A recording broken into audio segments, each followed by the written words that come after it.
I do want to let everyone know that, speaking of, I want to let everyone know that we will be recording today's meeting for our reference. And just so y'all know, we have the talented Alberto Gonzalez and Molly Kaminsky helping me out here from the city.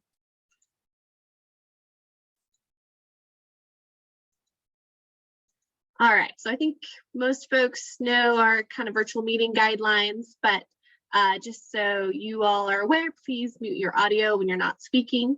Obviously be respectful of the other attendees during the session, and the meeting chats will be saved at the end of each session. If you have any questions before we start, please drop those in the chat and someone will get to them. And I do want to mention that it's best to participate in the meeting on a desktop because it'll be hard to review and comment on the mapping exercise later on if you're on a phone. Okay, so today's objective is to have a community conversation about the draft 2040 policy map recommendations within the North Inner Geography. Before we dive into the conversation, we will provide some high-level information about the Charlotte Streets map and the 2040 policy map, but there is a more in-depth overview of those two projects, and that's recorded and available online on the city's website. Throughout the meeting, please feel free to put any questions or comments you have in the chat. We will definitely get to as many as we can, but it is a tight agenda, and any that we don't answer will be posted in a detailed response online for you afterwards. So with that, let's briefly review some introductory information. The purpose of the 2040 policy map, as well as the streets map and the UDO, is to help implement the vision of the 2040 comprehensive plan, which is the big guiding document for our city's growth and development over the next 20 years. The comprehensive plan was adopted in June of 2021, and there are now several major initiatives underway to help put the plan into action. You can see those on the bottom half of this slide. The 2040 policy map will identify appropriate locations for future development in our neighborhoods. The Charlotte Streets map will define the multimodal vision for Charlotte streets to support mobility between the places where we live, work, and play. And the Unified Development Ordinance will consolidate and update the city's land development regulations so that future development is aligned with the vision of the comprehensive plan. And just so folks are aware, there is a draft of the Unified Development Ordinance that was released this month, and you can find that on the city's website. So the 2040 policy map and the Charlotte Streets map will both help implement the vision of the comprehensive plan, and they'll accomplish that by informing how our built environment evolves and changes over time. The built environment includes both land use as well as transportation related characteristics. So both of those maps provide information about the holistic places that we want to create. In particular, the 2040 policy map will inform the type of development, including land uses and building form, and what is appropriate for specific geographies throughout the community, while that streets map will define the future cross sections and streetscape requirements. So with an understanding that both maps are intended to help implement the vision of the comprehensive plan and that they will both help inform the city's built environment over time, I will give you a very quick rundown of the streets map before we move on to the main topic today, which is the 2040 policy map. So that streets map focuses on the space that's in between the buildings that provides for mobility. All of the components that you can see in the diagram work together to create streets that allow people to move about our city in more ways and also more easily.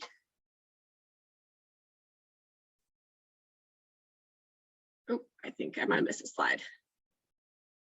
Oh, no, we're good, sorry.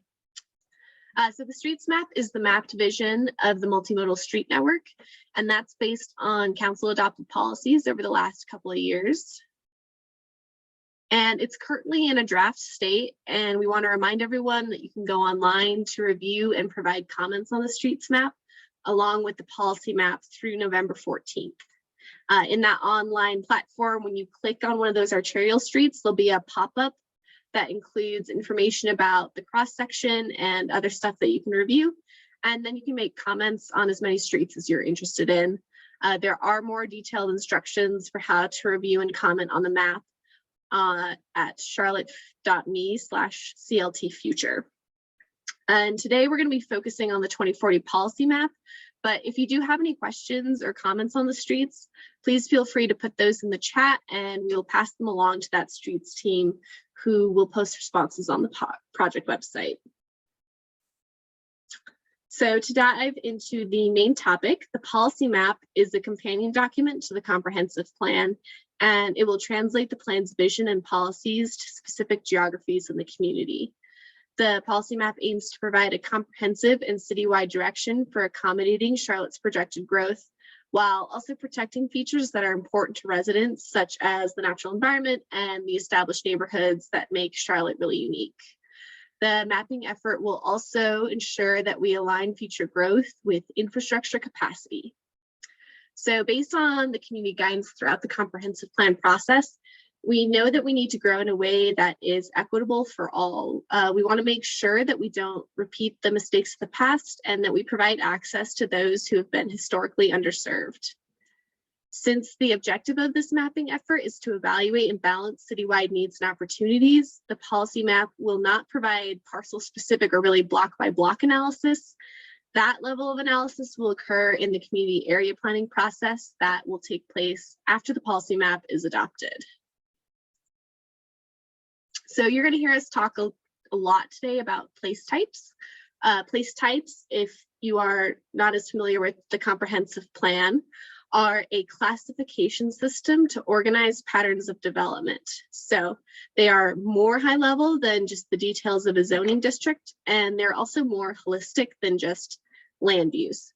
So land use only talks about the type of development, whether that be residential, commercial, industrial on a property, but place types really look at the whole picture for a place. And that includes not just land use, but also building form, mobility, and open space. So, for example, if there is an area of single family housing, that would be translated into the neighborhood 1 place type, which is that light yellow on the map. And because it's that place type, it would receive guidance about not just that land use, but also the character, the streets, all the things that make it a recognizable and livable place. So throughout the comprehensive plan, 10 place types were created to classify development in Charlotte. The place types were vetted by the community during the plan, and the policy map process will now apply those 10 places to specific areas throughout the community. So just to give you a little familiarity, here is the place types palette itself. They generally fall into the live, work, and play categories.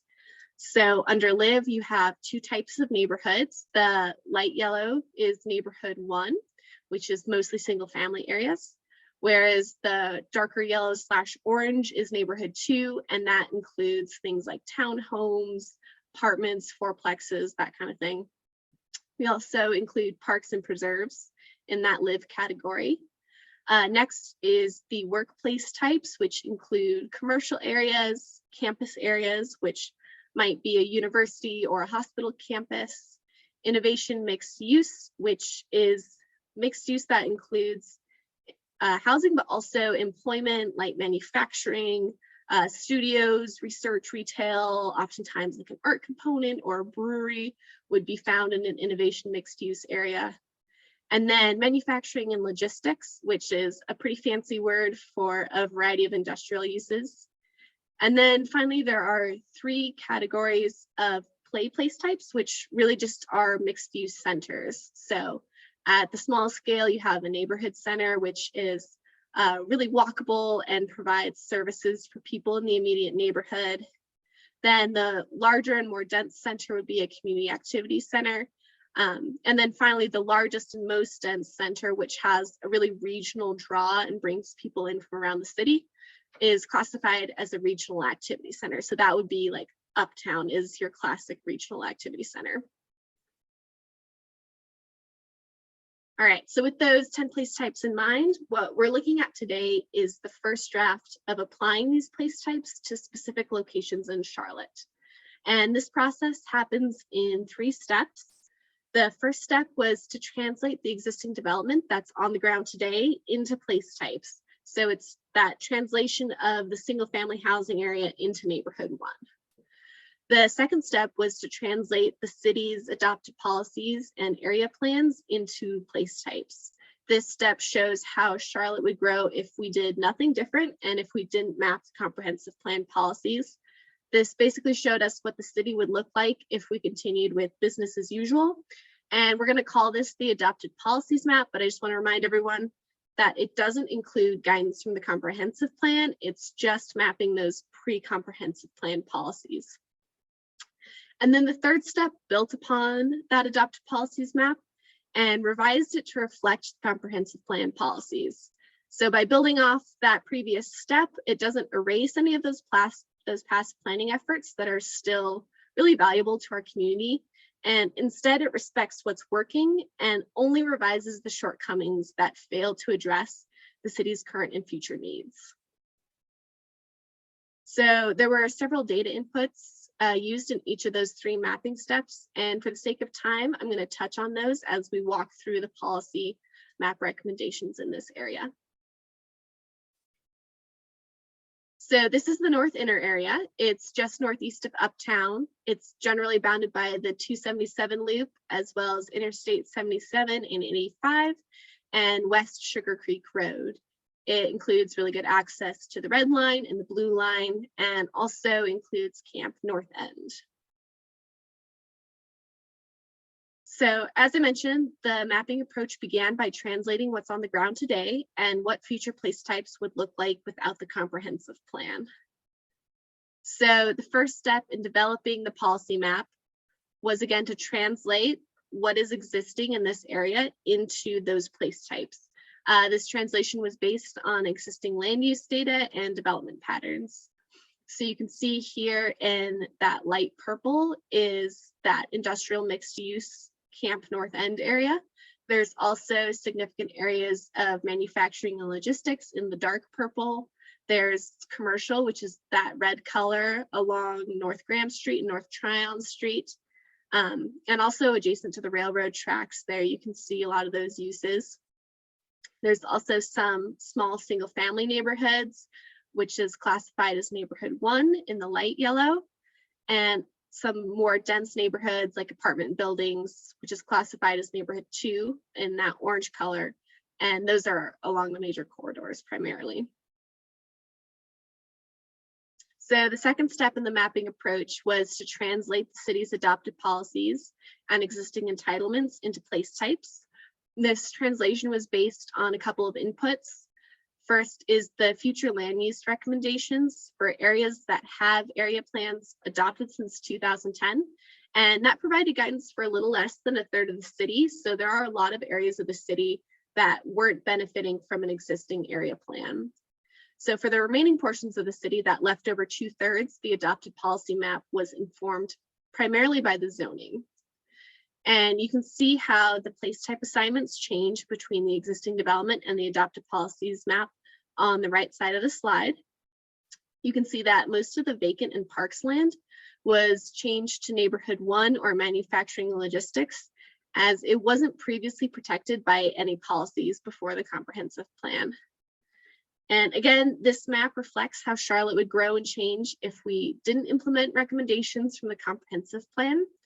And now we'll look at how the city will grow and change based on the direction and vision of that plan.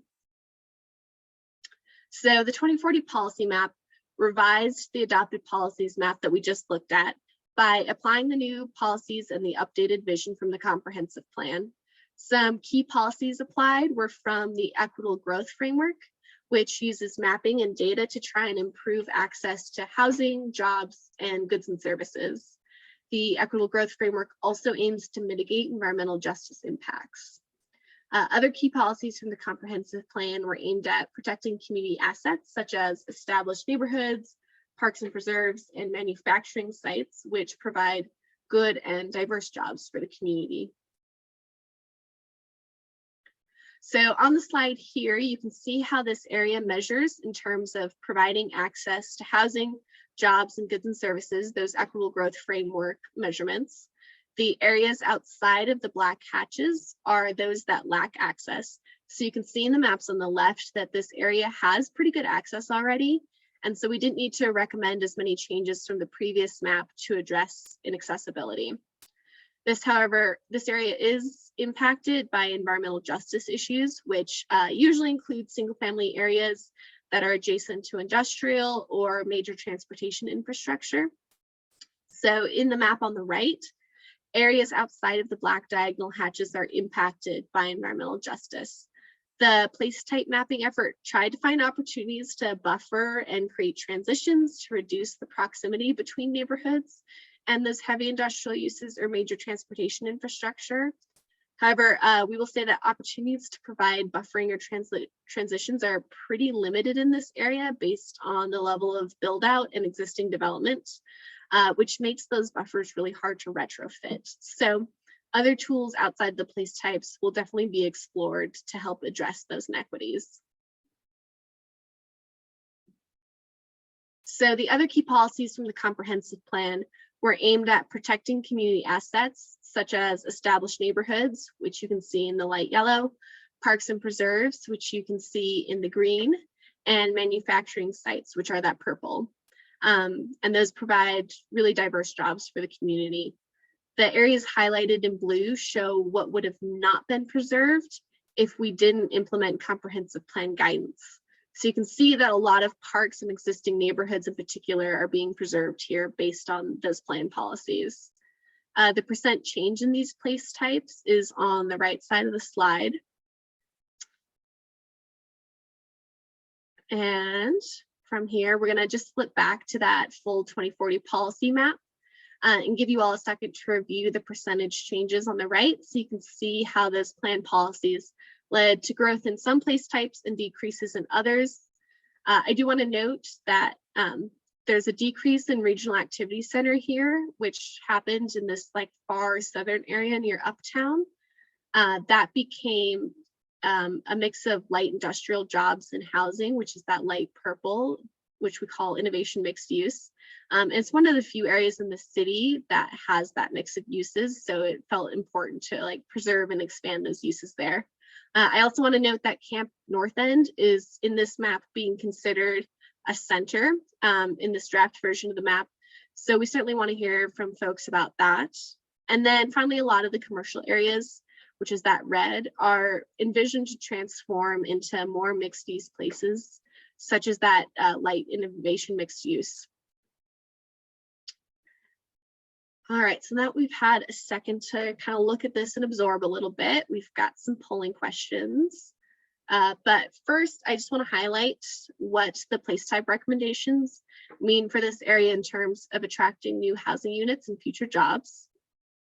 So the city of Charlotte is projected to grow by almost 150,000 housing units by 2040.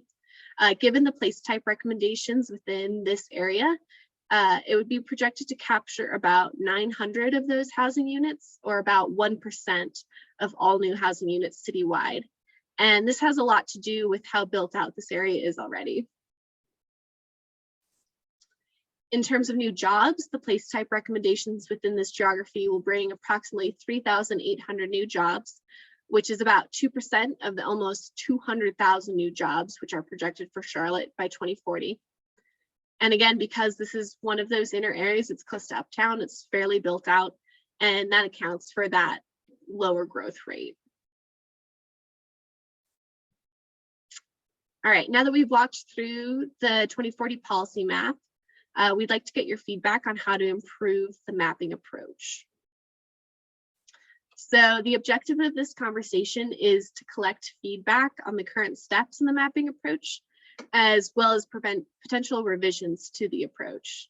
So there are two types of feedback that we can use to refine that mapping approach. First, we'll ask a couple poll questions to identify any additional steps that we could add to the mapping approach. And that would help those better align the final map with the Charlotte 2040, the comprehensive plan with the policy map. And then after that, we can discuss potential adjustments to the current mapping steps that will help improve the accuracy of the map. And we know that this is just a first pass, and we hope that during this engagement, we can hear about what is working, what we can do better in the next draft.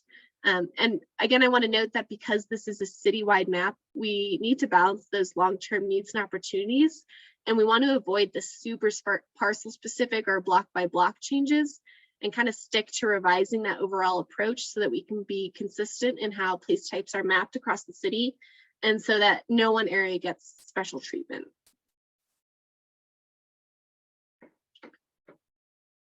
All right, so the first step in that community conversation, we want to recognize that this is just a starting point and we may need to add some additional steps to better align the map with the comprehensive plan. So to share a few suggestions with additional steps, and we just want to see whether or not you agree with those suggestions. So the additional steps that we've heard from our interdepartmental stakeholders are related to 3 of the place types. And first, we're going to look at what we've heard about manufacturing and logistics. So we've heard from our partners in economic development that some of the existing manufacturing and logistics sites, especially those close to uptown, may be better suited for other uses due to the changing needs of the manufacturing industry. So our question for you all is it more important to preserve existing manufacturing and logistics sites or to consider where repurposing these areas may better serve other community needs in the future? And we're going to try and open a poll question. I know we've had a little bit of trouble with this in the past couple meetings. Yes, give me a minute. No rush. Here you go. Perfect. Hopefully everyone can see that poll. So again, is it more important to preserve existing manufacturing and logistics sites or to consider where repurposing these areas may better serve other community needs in the future? And the options are, it's more important to preserve the existing manufacturing, neutral, or more important to consider repurposing the manufacturing. I'll just give folks a couple minutes to answer.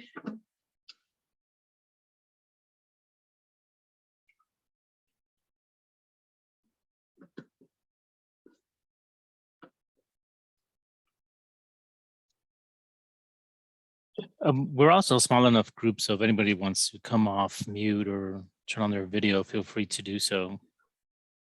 Yes, please let us know if you want to, why you answered in the way you did. You can also drop in the chat if that's more comfortable for you. But it seems like it is seeming more important to consider repurposing manufacturing and logistics. All right, that is great feedback. With that, I will move on to the next question. So next, we're going to look at what we observed related to neighborhood 2. We heard that there are a lot of large single-family lots located along major transportation corridors in the city, and these sites could evolve to neighborhood 2 to provide more housing options in the future. So our question is it more important to preserve existing single-family lots or to provide more housing options along those major corridors?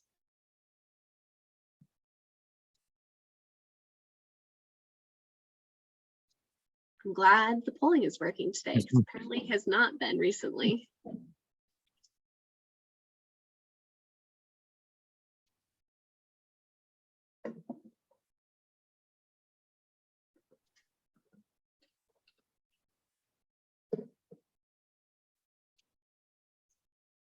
Just give it a few more seconds for everyone to answer. And again, if you want to talk about your answer or ask any additional questions, you can do so out loud or in the chat. I do have a question actually. Yeah. When you're saying this question about preserving single family lots along major corridors, do you mean like for the north end specifically, do you mean like where there's single families on major roads, like removing them and putting up condos? Is that what you're talking about? Yeah, so this is more a general question for the whole city. It's less targeted at the north end specifically. But yeah, it's asking if areas along those major transportation corridors that are currently single family, if those should be changed to neighborhood 2 so that over time they would evolve into higher density housing. And for reference, that's just like, that's a more efficient development pattern to have higher density housing along those major corridors, so that those people can access that transportation infrastructure. But that's why we're asking, is we want to hear whether or not that is amenable to folks. I don't know if that answered your question at all, but basically, yeah, It it's does. okay. Not just about the north end, but looking citywide at that pattern. All right. So it looks like we've got one more important to preserve existing single family lots and then one neutral. All right, and we will move on to this last of this set. Can I say Yeah. something here? Yeah, absolutely. So I understand definitely there's the need to add multiple family, place types. But my concern is what I like about this whole area, this north end, is we still have a lot of single family home communities. And if you look elsewhere in the city, we've ruined the fabric. We've allowed, we allowed people to knock down existing houses and allow the developers to build either a huge house or a multi-family house. And, great example is Cherry, Third Ward's another great example. So my concern is we have some great neighborhoods around here, Druid Hills, Oak Park, that are single family.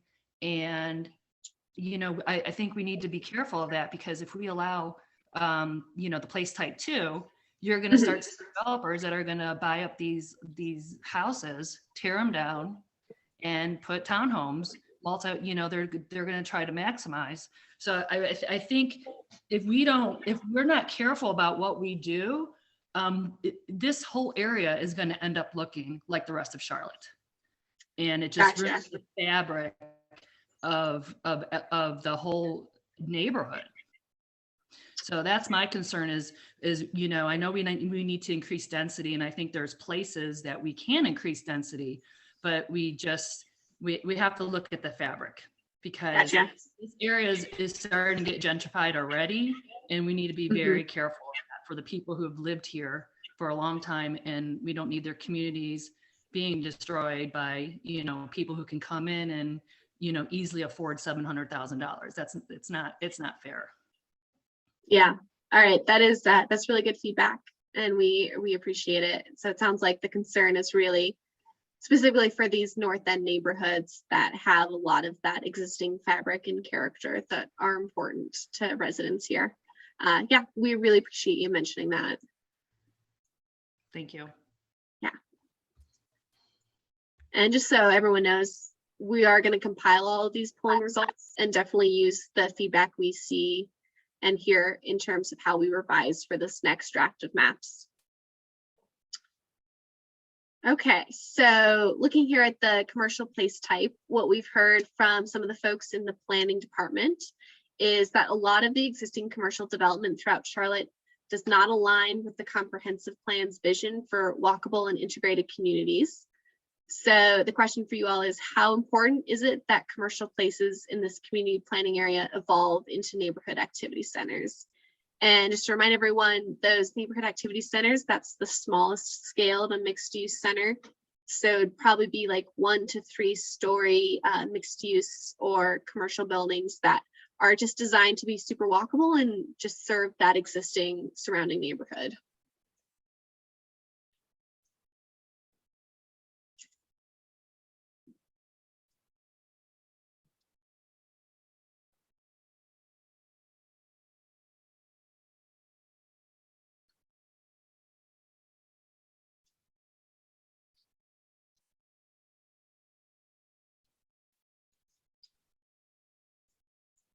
Okay, great. Looks like we have some consensus on this one.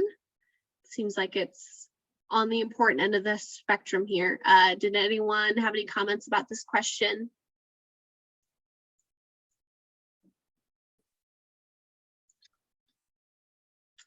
Great, okay. Yeah, I think this one's a little more straightforward. So with that one, we will move on to the second step, which is to talk about any concerns that you have with the draft map And by talking through those specific concerns, we expect that we'll be able to identify adjustments to the mapping approach to help make the next draft more accurate. So just to give folks an idea for what those potential adjustments could be, if a potential site isn't showing up as the expected place type, perhaps the existing entitlements weren't translated properly, and we can document what you consider to be zoning errors and make revisions near the end of the community conversations. So again, just like looking at that map, looking for what seems like it's not quite right in terms of those future place types. And then we'll look at those and see how we might be able to adjust the approach based on what we hear. So since we can't sit around a table and point and draw on a printed map, which is definitely our preference, we're going to try and use Zoom's annotate feature instead. So this is not something that I think most folks have used on Zoom. This is pretty new for me as well. So to open the annotate feature, it's going to be in one of two places. It's either going to be on the right side of your bottom bar, or if you go up to the top of your screen and kind of hover at the top, it might be either on the right side of that bar or under a view options drop down.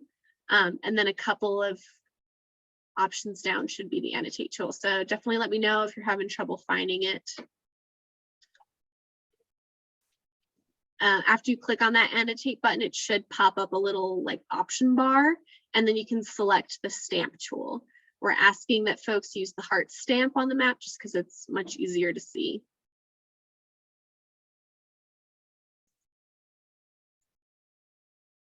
So after you have that stamp up, you can click on the map to place the heart stamp.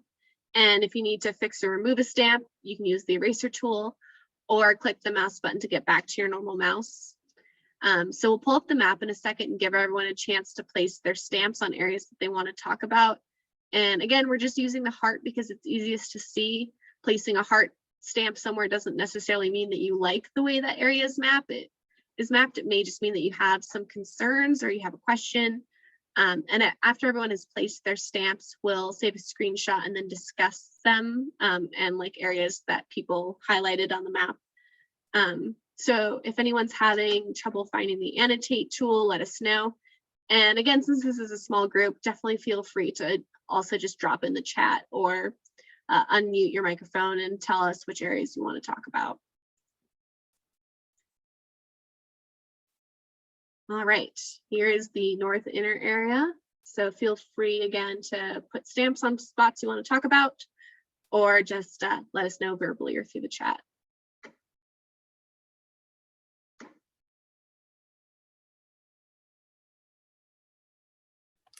I do have some questions. Yeah. So I'm having a little trouble trying to see everything and read it all and put it all it's a together. lot. Yeah. So it looks like there is, am I seeing like the majority of this section is manufacturing and purple, is that correct? Yeah, and that's because those are existing areas of manufacturing that already exist in this place.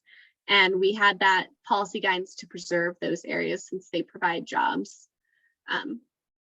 So that's just the info on why that's there, but we definitely want to hear what folks think of preserving those areas of manufacturing. I do have some question about the area up at JT Williams near the school. Okay. There's a lot of industrial up there. There's a truck stop right there. There's a girly bar right there, and that's a high school with middle school, middle, and it's 7th through 12th grade. And so the kids are driving now, and it's just a real, I don't know if there's what the solution would be. I don't know. But being really heavily industrial right there at the entrance to a school. And then just the walkability transportation wise to get the kids to, stuff in the area, get them down to Camp North End. This has been kind of a situation we've been working with, figuring out how to make it more accessible for the students. I think also having more commercial opportunities. Being a resident in this area, there's not really anywhere to go shopping. Okay. So we don't have pharmacies, we don't have grocery stores, we don't have, a Target or a Walmart or any type of, retail. We don't, I have to drive 30 minutes to the other side of town to get any of the necessities that I need over here. There's definitely not a lot walkability, like there's not a lot of restaurants, there's not a lot of, food options to get stuff to eat on the way home or on the way to school, Mhm. and there's not a lot of activity places of things to do over here. We have a couple of breweries that have popped up. We've got the swimming pool, which is nice. I think there's a couple of smaller parks that are not well taken care of, and I think Parks and Recs is working on that. But I guess my concern is, how do we add more things for people in this neighborhood to have access to in this particular section anyway? Gotcha. Those are both super good comments. So the first one regarding the industrial area near the school, it seems like maybe we might need to look at a step that would prioritize transitioning areas of manufacturing that are around community assets like that. So I think that's something we can definitely look at as an option in the next round of mapping, because yeah, totally agreed. That doesn't seem like an appropriate use for that area. In terms of access to those amenities and goods and services, the hope here is that several of these areas along North Tryon and North Graham Street would transition into mixed-use centers. So you can see in the light pink, the areas that we're hoping would become neighborhood centers. And then in that blue, what the vision is to transform those into community activity centers, which would provide a higher density of access to those kinds of shops and restaurants, et cetera. So that's the vision. That's how we're hoping that this map translates into more services on the ground for people. But it's good to hear. I think getting, where I am, in the state schools, I'm on the other side of state school. So trying to get to Graham and Tryon is not possible. Like, there just really aren't cut through streets. And they're always closed because you've got the railroad tracks there and all of the construction and building, and there are not really cut through streets. There's only like 2 or 3. So to put everything over in one area is still difficult. Like, I can't bike over there, for instance, and driving is a luxury and for a lot of people in this area. So trying to get to commercial retail over in that section is challenging. Okay, cool. So maybe more evenly distributing how those centers come, and knowing that just because it's close together on a map doesn't necessarily mean that it's easy for folks to get to. Exactly. Yeah, the streets, and that just comes back to the public, the transportation and that, but like, we just don't have wide sidewalks. We don't have clear bike lanes. The roads are not clean. The sidewalks are not clean. The landscaping is not clean. So it's just not really feasible to try to get from one street to the next, unless you're in Camp North End and you're right in that tiny center where it's literally a block apart. But otherwise, to try to get through, but especially with all the industrials and all of the trucks coming and going, you've got all the large vehicles. It's just not really pedestrian friendly or residential friendly, I don't think. That's my personal opinion. Yeah, that totally makes sense. And we'll definitely, in addition to looking at how we're mapping the place types, we'll definitely pass those comments along to the streets team as well, so they can look at the mobility in this area and how that can be improved. I have a question and kind of add on to what she just said. So I know we're trying to plan the 10-minute neighborhoods. So does this take in account the 10-minute neighborhoods? Because when we do look at that area that has the manufacturing, the purple, how do you plan for additional grocery stores and some commercial activities to make those 2 areas, up at the north, to the east and also to the west of Graham Street? Are those planned how are those being planned as a 10-minute neighborhoods? Yeah, that's a great question. So we did look at 10-minute neighborhoods as part of the mapping process. That was in that access to goods and opportunities step, where we looked at areas that are lacking that access. And again, the those maps are really based on data and on proximity to different place types. So a lot of times it might miss the mark a little bit on what the real world experience of those places are and whether or not they actually have the types of goods and services you need. You know, it kind of assumes that if there's a commercial area or a center, it's going to be providing that access. But again, we hear sometimes that that's not necessarily true. To answer the second part of that question, the 10-minute neighborhoods is really based on residential neighborhoods. So those yellow place types, the neighborhood 1 and the neighborhood 2.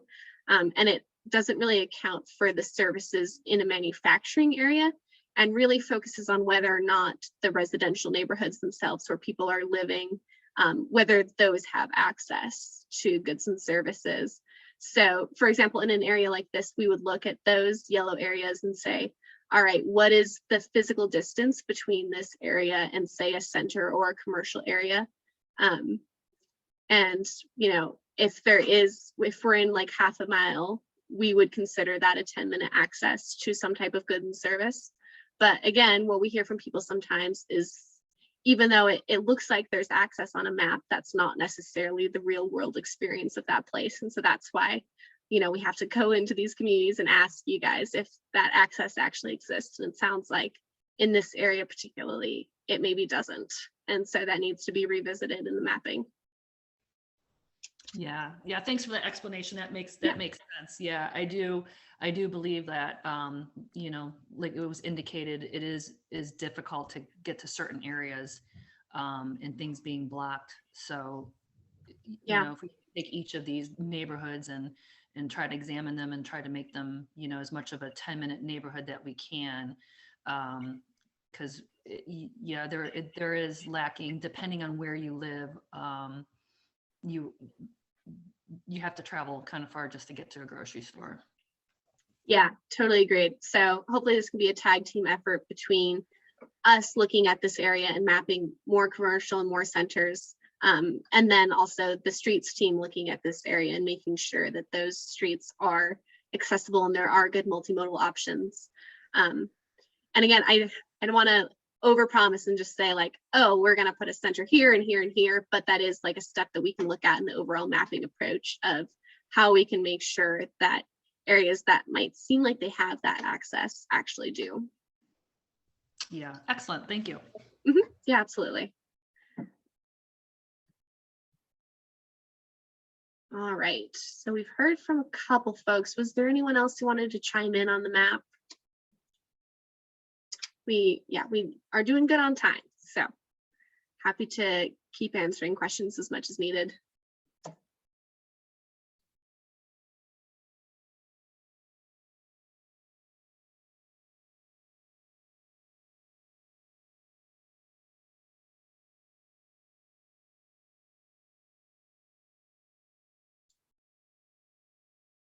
All right, I'm going to take the silence to indicate that we're feeling pretty good about all of this. Again, we have someone taking notes on all of your comments.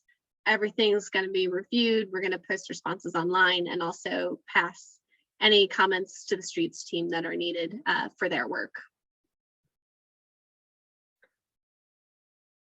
All right, no one else is chiming in, so I'm going to move on to this last slide, and I guess we can probably end a little early and give y'all some of your day back. Okay, so just so everyone knows in terms of next steps, these community conversations will continue on through November 10th. Everything's recorded and available on the project website. So if there was an area you're interested in that you missed, you should be able to find those presentations. We also have a couple makeup sessions scheduled, and you can find all of those online at the project website. We're also going to try and do some in-person office hours where people can show up and just talk to a city planner about their area. And in that case, we will have some physical maps. And this is also to help target those folks who don't necessarily have good access to internet. So the online comment application is available through November 14th. We really encourage people to go online and make any additional comments, maybe about an area that we didn't talk about today, or if you think of anything else that you want to mention about this area in particular, yeah, please go online. hopefully it's a pretty easy process to go through and leave any additional comments. And there are some hard copies of that form available in libraries and YMCAs around Charlotte. And then finally, we just want everyone to know that the community feedback will be used to identify any of those citywide revisions that we talked about. And the next draft of the map is expected to be done in early 2022 after we've collected all the feedback, looked at it, really digested it, and then taken it into account in terms of the mapping approach. We really appreciate your time today. We know that this is a ton of information and it's all pretty technical, so it's really awesome for all of us to be able to have these conversations with you guys, and we appreciate your time and attendance. Again, any last questions you have, feel free to drop them in the chat. I know Molly, I believe, is doing a great job of putting any links that you may need in there. So I will just leave the slide up for a few minutes. So if you need to access those links, you have the time to do so. And again, thank you for your attendance.